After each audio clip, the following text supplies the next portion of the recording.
Precipitation, type of rainfall, and world distribution of rainfall. This is rainfall. This is a snowfall.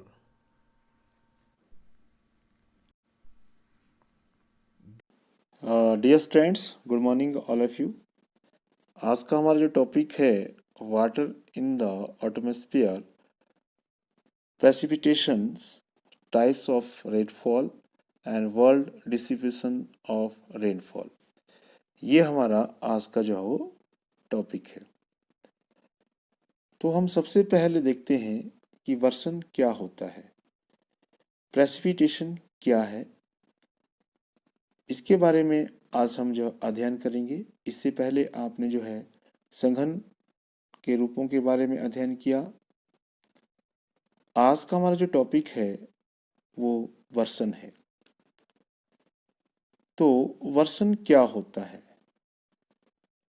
वर्षण शब्द की जो रचना है Latin भाषा के प्रेसिपिटेशियो से हुई है, जिसका अर्थ है नीचे गिरना होता है।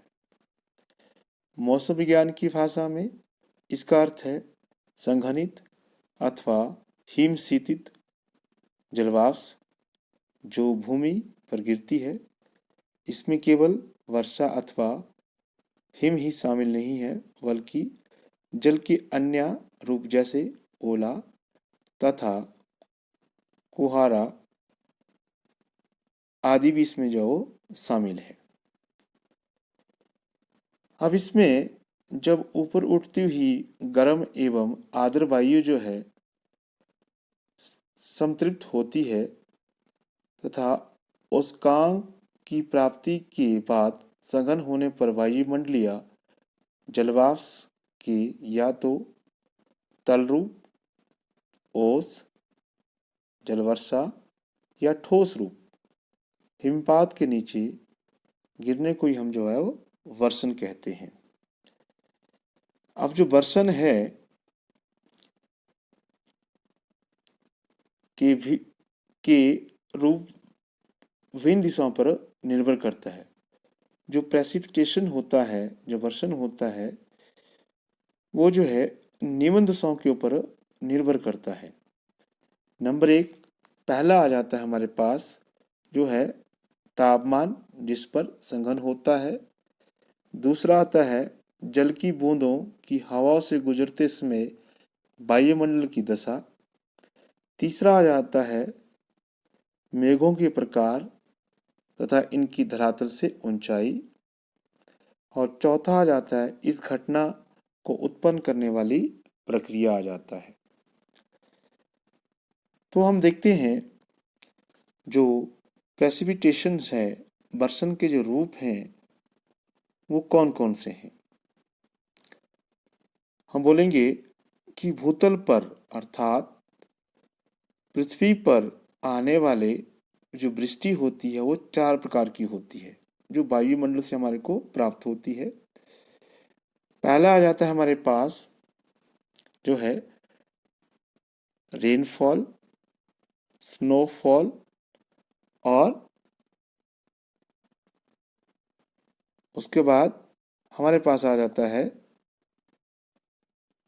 स्लिट आ जाता है, और उसके बाद हेलफॉल जो ये हमारे वर्षण के 4 रूप जो है वो बन जाते हैं। ये वर्षण के 4 रूप किस प्रकार से बनते हैं? अब यहाँ पे जो है ये गर्म हवा है, वार्म एयर है, और ये कोल्ड एयर है, और यहाँ पे फिर कोल्ड एयर है। जब गर्म हवा ऊपर उठती है वायुमंडल में जो है, तो उसके ऊपर यहाँ पे जो है कोल्ड एयर होती है। तो दोनों जब आपस में जाके जो वार्म एयर होती है जब ऊपर उठ रही होती है, तो कोल्ड एयर के साथ जो यहाँ पे मिल जाती है। तो इस कारण क्या होता है, यहाँ पे जो है बादलों का निर्माण होता है, और जिसके कारण जो है वर्षण के विभिन्न रूप जो है हमारे को प्राप्त होते हैं। चाहे वो स्नोफॉल हो, चाहे वो हेलफॉल हो, या फिर रेनफॉल हो, या फिर जो है स्लिट हो। ये बर्सन के जो हैं अलग अलग जो हो रूप हमारे तरफ जो है धरातल की तरफ जो है वो हमारे को जो है वो प्राप्त होते हैं। ओके, तो इस डायग्राम में भी, इस पिक्चर में वही चीज़ दिखाई गई है। अलग अलग जो है इसमें प्रोसेस दिखाई गई है। ये रेनफॉल है और यहाँ पे फ्रीजिंग रेन है, यहाँ पे जो है ये स्नोफॉल है और यहाँ पे जो है स्लिट है। अब इसमें जो है हम जो हमारा मेन रूप है वर्षण, जिसका एक मेन रूप माना जाता है रेनफॉल, हम इसके बारे में अध्ययन करेंगे। Is a type of the rainfall, the classification of the rainfall. तो हम जो है वायु के ठंडे होने की विधियों के अनुसार हम जो है वर्षा को जो है वो 3 प्रकार से बांट सकते हैं। पहली जो वर्षा हमारे पास आती है जिसको हम संवहनीय वर्षा बोलते हैं, कन्वेंशनल रेनफॉल बोलते हैं। दूसरी जो बारिश आ जाती है वर्षा जो है वो है पर्वतकृत वर्षा, ओरोग्राफिक रेनफॉल। और तीसरी वर्षा जो आ जाती है हमारे पास साइक्लोन या फ्रंटियल रेनफॉल हमारे पास। ये 3 प्रकार जो हैं हमारे पास रेनफॉल के 3 प्रकार जो है वो बन जाते हैं। तो इसमें आप जैसे कि यहाँ पे देख रहे हैं रिलीफ रेनफॉल, ये ओरोग्राफिक का एक रूप है। ओरोग्राफिक इसको भी कहा जाता है। कन्वेंशनल रेनफॉल, फ्रंटियर रेनफॉल, इसको साइक्लोन रेनफॉल बोलते हैं। तो इसके अलग अलग जो हैं इसके स्टेजेस हैं। इसकी जो है 4 स्टेजेस होती हैं। हर एक प्रकार की जो वर्षा होती है उसमें 4 प्रकार की जो स्टेजेस होती है। उसके बाद जो है वो अलग अलग वर्षा का जो है वो निर्माण होता है। अब यहाँ पे आप देख सकते हैं इसमें भी the 3 types of the rainfall.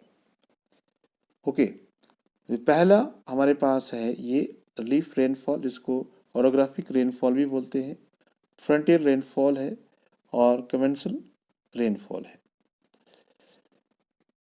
तो यहाँ पे ये भी अलग अलग रूप दिखाए गए हुए हैं।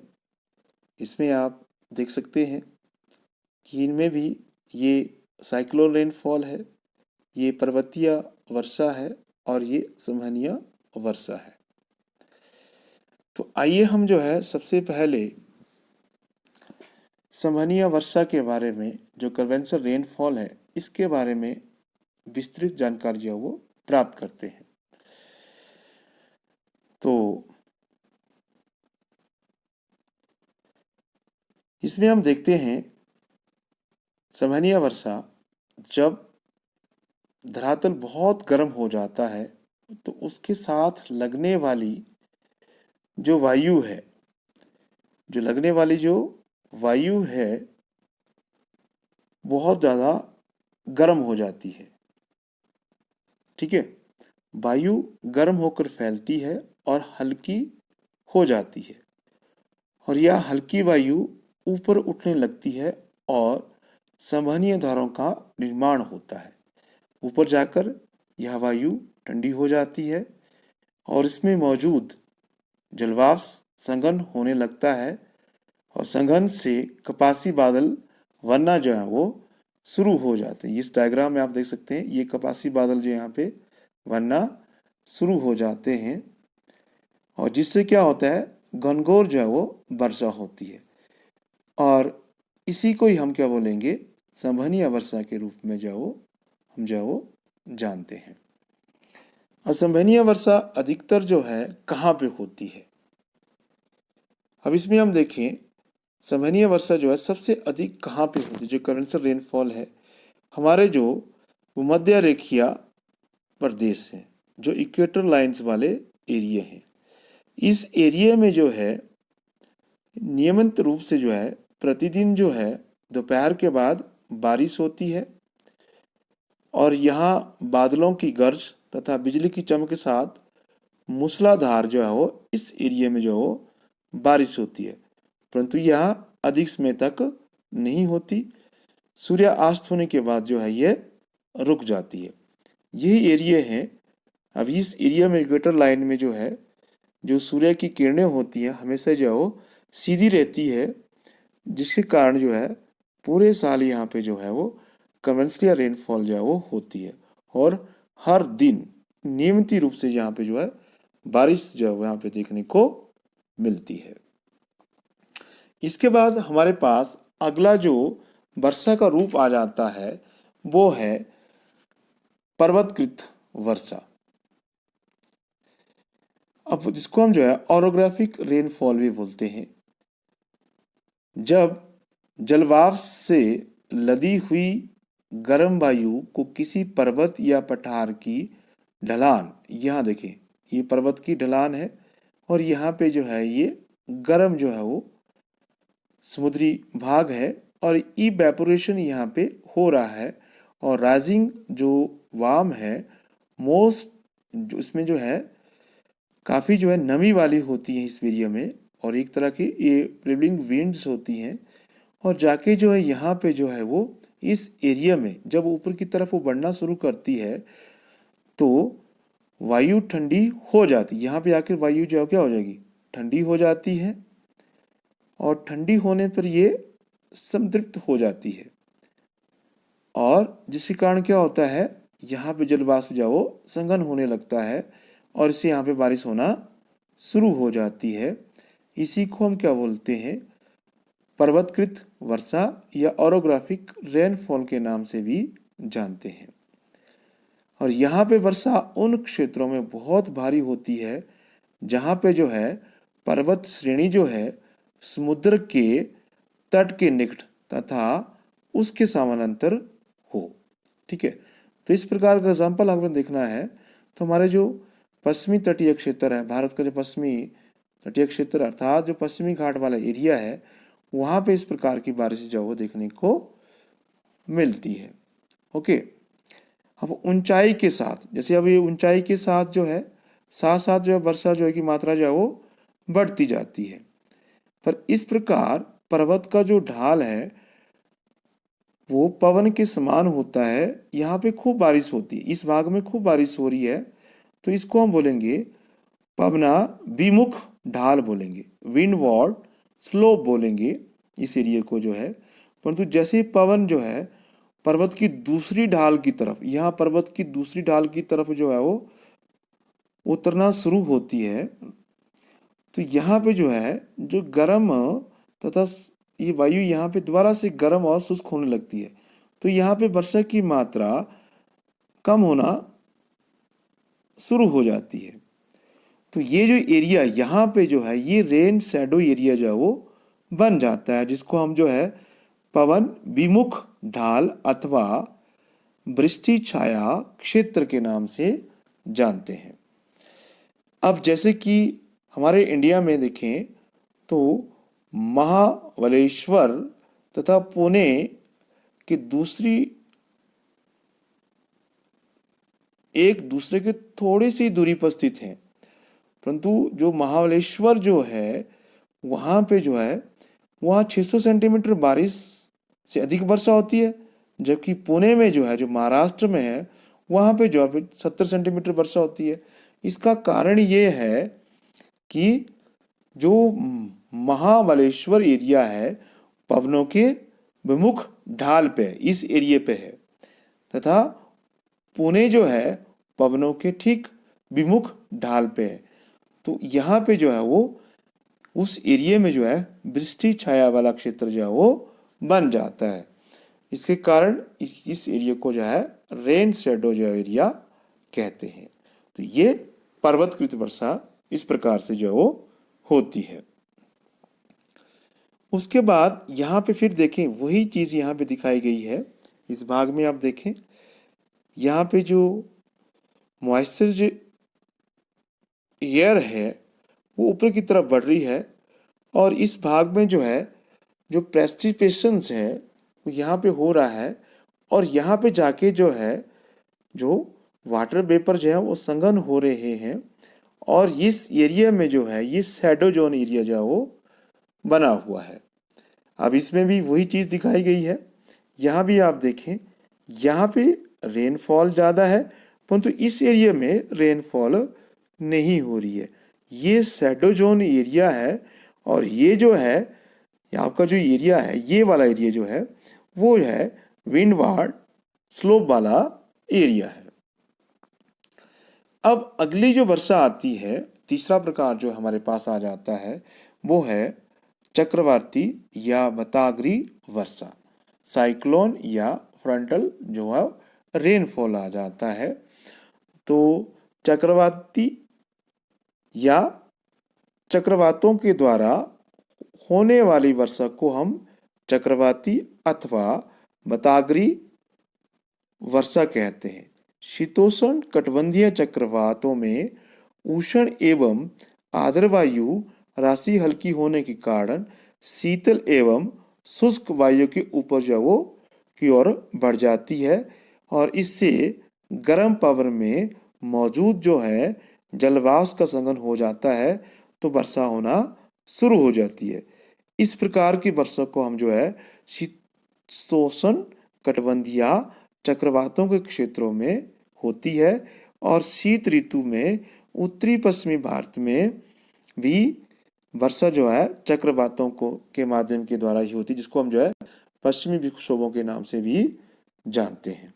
ओके, अब उष्ण कटिबंधीय क्षेत्रों में जो है वो मतागरों की कमी है, तो उष्ण कटिबंधीय चक्रवातों के द्वारा वायु के चारों ओर से केंद्र जो है वो बन जाता है, जिससे कि चक्रवात के मार्ग में मूसलाधार वर्षा जो है वो आरंभ हो जाती है। अब इसमें आप देखें तो हमारा ये जो उत्तरी पश्चिमी वाला एरिया है, यहाँ पे उत्तरी पश्चिमी वाला एरिया है, तो उत्तरी पश्चिमी जो एरिया है यहाँ पे जो है इस प्रकार की जो है हमारे इंडिया में दिसंबर हुआ, फिर उसके बाद जनवरी है, फरवरी है, मार्च वाला जो महीना है, इस एरिया में यहाँ पे जो है वो पश्चिमी विक्षोभों के द्वारा जो भूमध्य सागर की तरफ से आते हैं, यहाँ पे जो है वो बारिश होती है, उसको साइक्लोन या मतागरी वर्षा के रूप में भी जानते हैं। अब यहाँ पे भी देखें, ये भी जो है वो साइक्लोन वर्षा का ये एक रूप जो है वो इस एरिया में, यहाँ बहुत सारे जो क्लाउड्स हैं, ये जो एरिया है तो ये क्या है, साइक्लोन वर्षा वाले एरिया हैं। ठीक है, अब इसके बाद देखते हैं कि वर्षा का जो वितरण है, जो डिस्ट्रीब्यूशन ऑफ द जो रेनफॉल है, तो हम देखते हैं अधिकतर आप देख रहे होंगे ये जो हमारा डार्क ग्रीन वाला एरिया है, ठीक है, ये डार्क ग्रीन वाला एरिया ये दक्षिण अमेरिका में अमेजन बेसिन वाला एरिया और जायरे बेसिन वाला एरिया है, और जो भारत का जो है नॉर्थ ईस्ट वाला एशिया है, और यहाँ पे आप देखें दक्षिण पूर्वी जो एशिया है, यहाँ पे वर्षा की मात्रा जो है वो ज़्यादा है। हम बोल सकते हैं कि 40 डिग्री से 60 डिग्री उत्तरी तथा दक्षिणी अक्षांशों के बीच में जो है वर्षा की मात्रा ज़्यादा है, और दूसरी ओर 30 डिग्री, यहाँ पे देखें यह 30 डिग्री से 35 डिग्री उत्तरी और दक्षिणी अक्षांशों में जो है वर्षा की मात्रा कम प्राप्त होती है। तो वर्षा का वितरण विश्व की जो है वायुदाब पेटियों से संबंधित है। तो दो अधिक वर्षा वाले भागों में न्यून वायुभार पेटियों तथा दो न्यून वर्षा वाले भागों में उच्च वायुभार की पेटियां जो वो पाई जाती है। ठीक है, तो इसके बाद हम देखें कि वर्षा के इस अक्षांशीय वितरण में महाद्वीपों, ये महाद्वीप हैं, ये महाद्वीप हैं और ये महासागर हैं। ठीक है, तो महासागरों की स्थिति तथा पवनों की दिशा के कारण परिवर्तन आ जाता है, तो समुद्र से आने वाली जो वायु है वो वर्षा करती है, जबकि स्थल से आने वाली वायु वर्षा नहीं करती है। सामग्री जो पवने होती की पेटियां हैं, महाद्वीपों के जो महाद्वीपों के जो पूर्वी भाग में अधिक तथा पश्चिमी जो भाग हैं में वर्षा जो है, इन भागों में जो है वो वर्षा की मात्रा जो है वो कम होती है। इस प्रकार विश्व पवनों की पेटी में महाद्वीपों के पश्चिमी भाग में वर्षा जो है अधिक तथा पूर्वी भाग में जो वर्षा जो है वो कम होती है। तो इस प्रकार से हम देखते हैं विश्व के विभिन्न वर्षा वितरण खंडों के बारे में जो हम जानकारी प्राप्त करते हैं, तो इनको हम जो है अलग अलग भागों में जो है वो बांटते हैं।